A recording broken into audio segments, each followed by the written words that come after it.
Break के बाद कार्यक्रम में एक बार फिर से आपका स्वागत है। ब्रेक से पहले हम चर्चा कर रहे थे, काफ़ी सारी चर्चा, और ब्रेक के बाद हमारे साथ मनोज भारद्वाज जी और संजीव शर्मा जी दोनों जुड़ गए। मनोज भारद्वाज जी डिप्टी मेयर, संजीव शर्मा जी पूर्व पार्षद हैं, जुड़ चुके हैं। और आपके आने से पहले काफ़ी सारी चर्चा हम कर रहे थे। अर्चना जी को माइक दे देता हूँ जिससे आपको बोलने के लिए काफ़ी कुछ मिल जाए। इसलिए अर्चना जी, विवादों की बात चल रही थी, मुद्दों की बात चल रही थी। इस पूरे 2016 में मुद्दे बनाए गए और सबसे ज़्यादा जो बातचीत चली इस चर्चा में वो चली 2016 के सबसे बड़े धमाके की। धमाका कहूँगा इसे, जिसे आप डीमोनेटाइजेशन कहने से बच रही हैं। और मोनेटाइजेशन, हाँ, आप मैं नहीं बच रही हूँ, मैं कह रही हूँ अब मोनेटाइजेशन है, डीमोनेटाइजेशन। क्या अगर 50 दिन का समय मांगा है तो क्या ये इंतजार नहीं करना चाहिए कि 16 का एक समय 17 की अच्छी उम्मीद दे दे? देखिए आशीष जी, इसमें कोई संदेह नहीं है कि जब आपकी गवर्नमेंट बनती है तो जनता उसमें विश्वास व्यक्त करती है, लेकिन उम्मीद ये करती है कि उसके विश्वास को निरंतर बढ़ाए। अभी हिमानी जी कह रही थी एडमेंट लीडरशिप आ जाएगी, ठीक है, वो भी आवश्यक है, लेकिन आप उस रेजिलिएंट नेचर के साथ खिलवाड़ मत करिए जो भारत के लोकतंत्र की आवश्यकता है। जनता में रेजिलियंस है, इससे हम सारी विपदाओं को झेल जाते हैं। आपको ध्यान है जब ग्लोबल मेल्टडाउन हुआ था 2008 में, तब उस समय सिर्फ और सिर्फ वर्ल्ड बैंक की जो रिपोर्ट आई थी उसमें कहा गया था कि भारत इसलिए उभर गया क्योंकि यहाँ पर सेविंग्स की प्रवृत्ति है। सेविंग्स की प्रवृत्ति है, इसलिए हम लोगों ने जितनी समस्याएं हैं पूरे विश्व में उसको हमने टाइट कर गया, हम बाहर निकल के आ गए।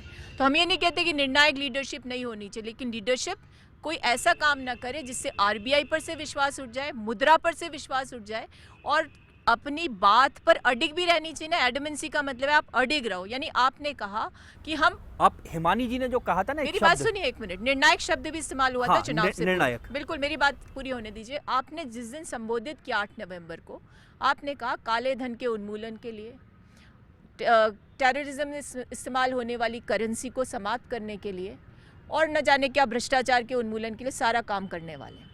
लेकिन मुझे बताइए, आपका रेटोरिक तो बदलता गया, प्रतिदिन आपने ट्वीक कर दिए रूल्स को, और वो जो आरबीआई जिसकी सॉवरेनिटी थी वो तो साइडलाइन हो गई।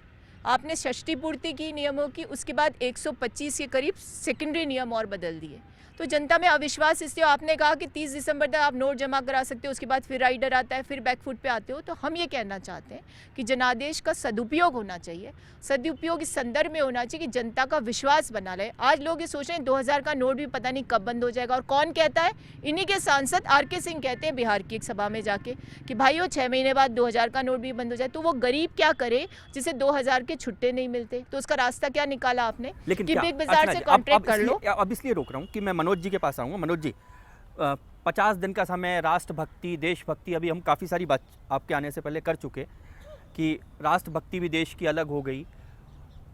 ये सब करना तो इसलिए था कि भ्रष्टाचार रुकेगा, आतंकवाद रुकेगा, लेकिन क्या इसी में इतना बड़ा भ्रष्टाचार हो चुका?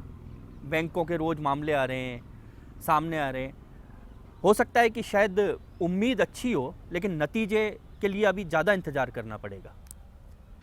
देखिए आशीष जी, मैं कहना चाहूँगा कि देश का बड़ा दुर्भाग्य रहा कि अधिकांश समय देश में कांग्रेस की सरकार रही।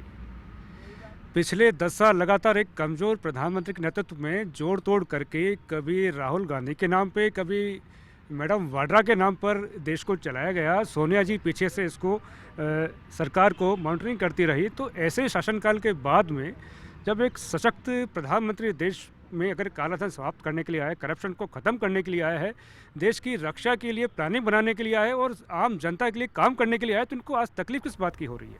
नहीं, ये अगर हमारे प्रधानमंत्री ये कहा कि 50 दिन आप इंतजार कीजिए, 50 दिन पूरे होने दीजिए, उसका रिजल्ट देखिए। आप आज उस बारे में कैसे आप टिप्पणी कर सकते हैं नेगेटिव?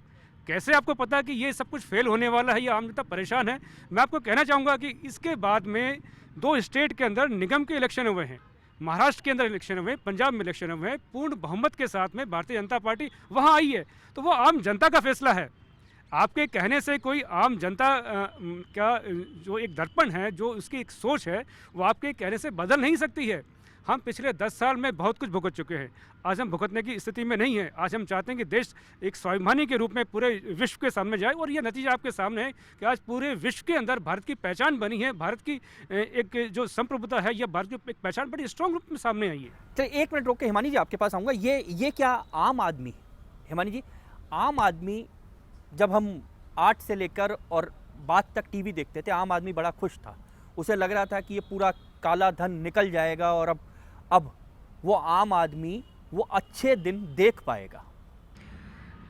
मेरी बात अधूरी रह गई थी उस समय कहते कहते कि ये तो पिक्चर का ट्रेलर है जो हमने 2016 के एंड में देखा है।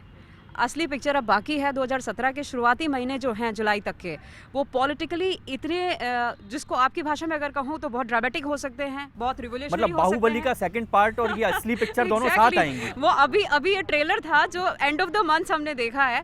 ग्रहों की जो गणित कह लीजिए जुलाई से ये पहले अब की आपको जो पता चलेगा 2000 और 1000 और 500 का नोट क्यों बंद हुआ और कटप्पा ने बाहुबली को क्यों मारा, ये दोनों चीजें अब पता चलेंगी। क्यों अंबानी जी? बिल्कुल बिल्कुल, ये जुलाई तक सारी चीज़ें, बहुत सारी चीज़ें अभी समीकरण बदल रहे हैं। शनि राशि बदल रहा है 27 जनवरी को, बृहस्पति लोकेशन चेंज कर लेगा जुलाई अगस्त में। ये बहुत मेजर चेंजेस आने वाले हैं पॉलिटिकल सिनेरियो में। तो जो पिक्चर अभी आपने ट्रेलर में देखा है वो बहुत बड़े लेवल पे एक अच्छा आप शो देखेंगे अभी। दुबे साहब बहुत देर से आपके पास नहीं आया। उम्मीद तो जनता कर रही है। सबसे ज्यादा जो पेट दर्द है ना, वाकई वो राजनीतिक लोगों के ज्यादा है। राजनेताओं को तो होगा ही, जिनके पास पावर था और अब नहीं रहा, तो वो पेट दर्द तो स्वाभाविक है। जब तक पावर वापस नहीं आता तब तक रहेगा। पावर या रहना भी पैसा? चाहिए, और पावर रहना या भी पैसा? चाहिए। पावर या पैसा? जिनके पास पावर है उनके ज्यादा बच हो रहे हैं। नहीं, पावर या पैसा, क्योंकि इस नोटबंदी का तो संबंध पैसे से है। 2016 आशीष जी गुलगुली के साथ शुरू हुआ और खुजली पे खत्म हो रहा है। वैसे आप किस पर व्यंग कर रहे हैं सब समझ जाएंगे। और 2017 सैलाने से शुरू होगा। देखो उस खुजली को सैलाना आरंभ होगा। मैं मैं ये कहना चाहता हूँ कि ये जो काला धन है ना, ये दो बड़ा जबरदस्त चर्चा में है, काला धन और गोरा धन। काला धन जैसे प्रेमिका, गोरा धन यानी पत्नी। सवाल ये है, समस्या ये है कि आदमी को पत्नी भी चाहिए और प्रेमिका भी चाहिए। लफड़ा ये है। तो अब ये जो दर्द हो रहे हैं ये प्रेमिका के बिछुड़ने के दर्द हैं। प्रेमिका के बिछुड़ने का दर्द है और पत्नी के विद्रोह का दर्द है। एक बात तो ये है। दूसरी बात यह है कि इसके ओट में जो दूसरे गेम है उनका दर्द भी है। तो ये हर साल हम तो ये कामना करते हैं कि 2017 बहुत अच्छा है।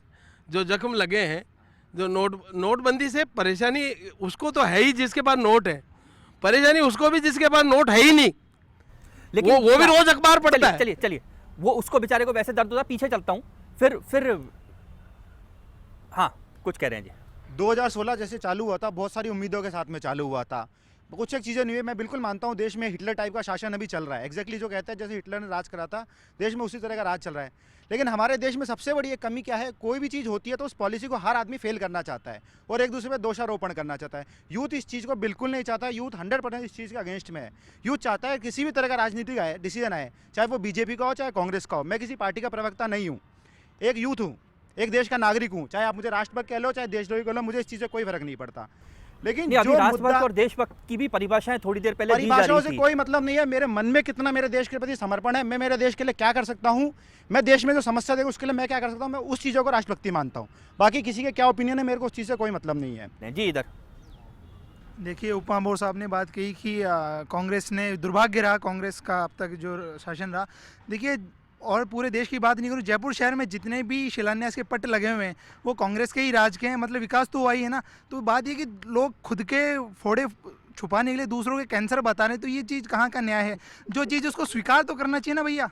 60 यदि विकास ही नहीं हुआ तो शिलान्यास तो कोई नहीं लगा सकता। ऐसे उसका लोकार्पण भी कांग्रेस के राज्य में हुआ और बीजेपी से ज़्यादा हुआ है। तो ये कि इस चीज़ को स्वीकारे कि कांग्रेस के राज्य में विकास हुआ है, केवल अपनी गाथा को बयान ना करें और स्वयं भू बनने की तो कोशिश कतई ना करें, क्योंकि अंत सभी का आता है। मुझे लग रहा है कि हम मंथन कर रहे थे। इकराम साहब, हम मंथन कर रहे थे। मंथन भी क्योंकि राजनीतिक रूप जब आ जाता है ना तो मंथन भी ईमानदारी से नहीं होता। ये बिल्कुल सही कह रहे हैं आप, क्योंकि मंथन जो समुद्र मंथन किया गया तो उसमें से अमृत निकला। लेकिन राजनीतिक जो मंथन हो रहा है इस समय राष्ट्र में, उसमें तरह तरह के मुद्दे निकल रहे हैं। इस नौजवान ने एक बहुत अच्छी बात कही है कि हम लोग अपने मुद्दों को इस ढंग से पेश कर रहे हैं कि हमारा देश का युवा भी दिग्भ्रमित हो रहा है, दिशाहीन हो रहा है। मैंने शुरुआत भी यहीं से की थी कि वो समझ नहीं पा रहा है कि क्या करे। एक आदमी क्या कह रहा, दूसरा क्या कर रहा। दरअसल में देश जो सारा है वो मुद्दों में, बहस में उलझा हुआ है। विकास के मुद्दे जो होने चाहिए थे वो हम लोग नहीं कर पा रहे हैं। डिमोनेटाइजेशन को हमने बहुत उछाल दिया है, बात कर रहे हैं, लेकिन अभी तक उसका कोई हल नहीं निकल पा रहा है। मैंने डिमोनेटाइजेशन पे एक बात ये कही थी, मैं ये कहना चाहता हूँ आपके सामने डिमोनेटाइजेशन को लेकर के कि इससे देश को तकलीफ हुई है। चाहे वो निर्णय सही रहा हो, लेकिन उसके इम्प्लीमेंटेशन में, उसके एप्लीकेशन में बहुत बड़ी कहीं ना कहीं कोई खामी हुई है। क्योंकि इधर तो जान प्यासा दे रहा है, इधर तो जान प्यासा दे रहा है और उधर दरिया दिलासा दे रहा है। इधर दरिया दिलासा दे रहा है और किया विश्वास जिस पर सबसे ज्यादा, वही झांसे पे झांसा दे रहा है। तो मैं ये कह रहा, ये कोई मुद्दा राजनीतिक मुद्दा नहीं है, बीजेपी और कांग्रेस का मुद्दा नहीं है, ये देश का मुद्दा है, देश की जनता का मुद्दा है, देश के धड़कन का मुद्दा है। और एक बात और कहना चाहता हूं कि बार बार कि बीजेपी और कांग्रेस नहीं, इसके अलावा भी कुछ लोग आने चाहिए जिन पर चर्चा होनी चाहिए। इस मुद्दे को यहां से हटाना चाहिए।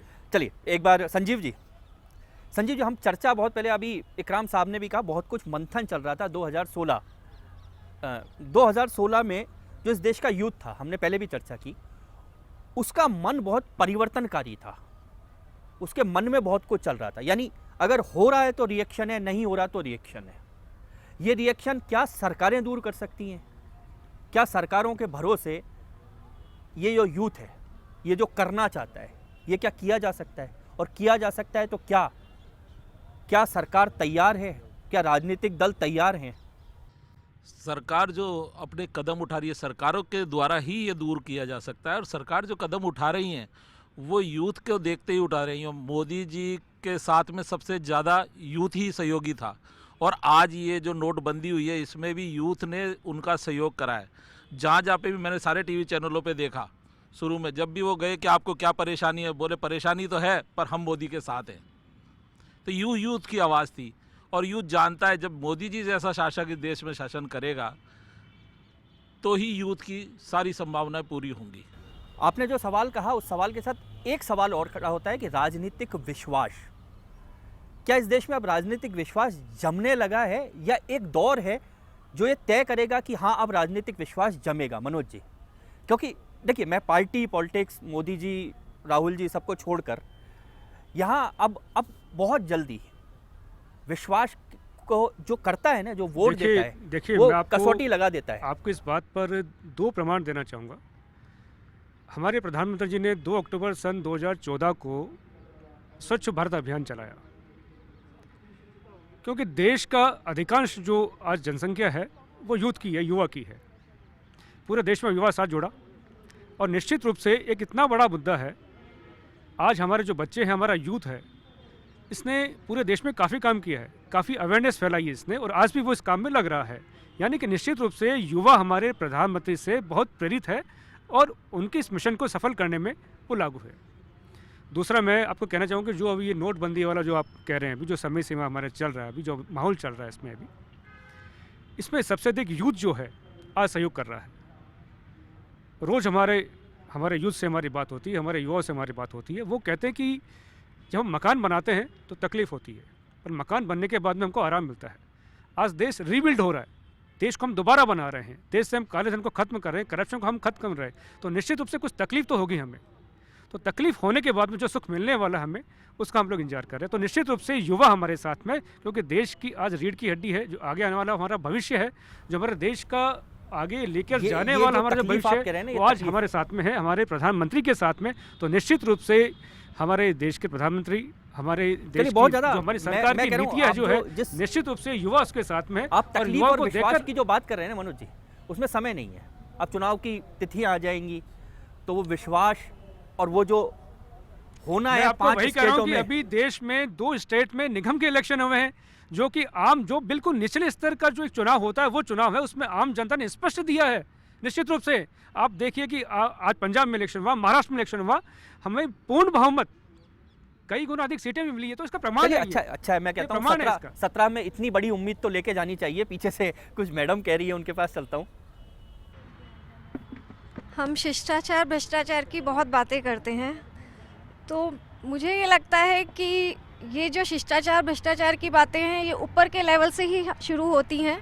आज गंगा भी बहती है तो कैलाश पर्वत से ही नीचे की तरफ आती है। तो जो हमारे बड़े बुजुर्ग ऊपर बैठे हुए हैं, अगर शिष्टाचार भ्रष्टाचार की बातें हैं तो वो ही इस आज पॉलिटिकल पार्टीज़ और ये जो सब पार्टीज़ हैं ये आज नेट बैंकिंग और इस सब की बातें कर रही हैं। तो ये जो आज चंदा ले रही हैं, ये सब ले रही हैं, ये चेक के थ्रू या नेट बैंकिंग के थ्रू ही इसकी शुरुआत क्यों नहीं करती हैं, जिससे कि ये भी सारी चीज़ें आए हमारे सामने। चलिए, पीछे से कोई और हाथ खड़े कर रहे थे जी, उनके पास चलता हूँ। हाँ बताइए, बोलिए। जी साहब, मैं यहाँ देख रहा हूँ कि कोई भी देश में कुछ भी होता है तो विपक्षी पार्टी, मैं ना कांग्रेस का हूँ ना भाजपा का हूँ, मैं आम गांव से आने वाला एक विद्यार्थी हूँ। तो हम जब कॉलेज में पढ़ने आते हैं, हम कॉलेज में पढ़ते हैं, हम देखते हैं, हम युवा ये सोचते हैं हमें देश से कुछ नहीं चाहिए, हमें सरकार से कुछ नहीं चाहिए। हम सोचते हैं हम देश को क्या दे सकते हैं, हमारा देश के देश में जो विकास है उसमें हमारा योगदान क्या हो सकता है। जब सरकार ने घोषणा की कि हर केंद्रीय विश्वविद्यालय में भारत का तिरंगा फहराना चाहिए और भारत माता की जय बोले, इस पर विपक्ष कर रहा है कि भारत माता की जय बोले तो क्यों बोले। और यहाँ पे जो बैठे हैं लोग, ये हर बात जैसे JNU की घटना होती है उसमें ये हुआ कि जो देशद्रोही थे उनके खिलाफ कार्रवाई हो रही थी, वहाँ राहुल गांधी जी थे, उनको जाना नहीं चाहिए, वो उनका सपोर्ट कर रहे हैं। भाई इसका मतलब क्या है? आपको युवाओं के लिए कुछ करना है तो वो बोलिए, आप मोदी जी कुछ काम करें, सरकार एक्शन ले रही है, उसके खिलाफ बोल रहे हो आप ये बोलो ना कि युवाओं के लिए ये चाहिए। आज हम गांव से आते हैं, अगर हम में हिम्मत होगी, हम कुछ कर रहे हैं, हम पढ़ लिख के हम कुछ भी बन सकते हैं, हमें सरकार से कोई उम्मीद नहीं है। लेकिन हम एक देश का नेतृत्व करने वाला, हम एक ऐसा व्यक्ति चाहते हैं जिसको देख के हमारे युवा, हम लोग उससे कुछ सीख सकें। हमें ये परिवारवाद, ये आप जो कह रहे हैं ये एक आवाज़ है, और ये वो आवाज़ है जो इस हिंदुस्तान के दिल, इनका कहना है कि मैं वहाँ रहता हूँ, जो एक गांव से आता हूँ, ये हिंदुस्तान का दिल है जहाँ पर पूरा हिंदुस्तान बसता है। चर्चा और मंथन हमने बहुत किया, लेकिन अब ज़रूरत है संकल्प की। हम कुछ देर में हम 2017 में चले जाएंगे, एक पूरा साल पीछे रह जाएगा, लेकिन आने वाले साल के लिए हम क्या संकल्प लेके जाएंगे ये ज़रूरी है। यहाँ पर एक ब्रेक लेंगे और ब्रेक के बाद तुरंत लौटेंगे और सबसे उनके संकल्प लेंगे कि वो क्या संकल्प लेते हैं 2017 के लिए, खुद के रूप में भी और देश के रूप में भी। फिलहाल लेते हैं एक ब्रेक।